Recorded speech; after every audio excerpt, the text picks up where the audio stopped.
Welcome to the Genius Factory. Enjoy the video. You begin by deciding what matters, which accounts and which KPIs.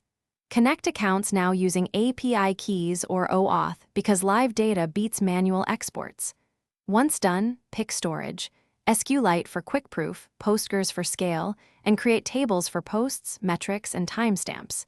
Make sure to scope permissions to read-only where possible. This first step reduces surprises later and gives you a working pipeline to fetch initial samples, so you can validate fields and iterate quickly. You now implement ingestion. Cadence matters, so schedule fetchers at appropriate intervals and honor rate limits with exponential backoff. Once data arrives, normalize it into unified fields, timestamp, author ID, content, and numeric metrics, so dashboards can compare platforms side by side.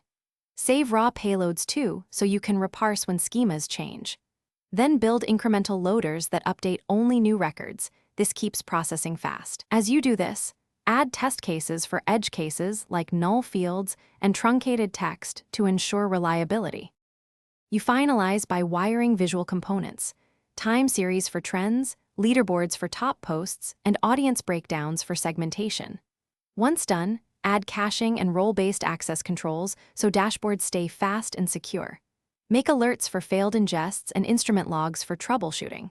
Before launch, run end-to-end tests that simulate API outages and verify fallback cached views.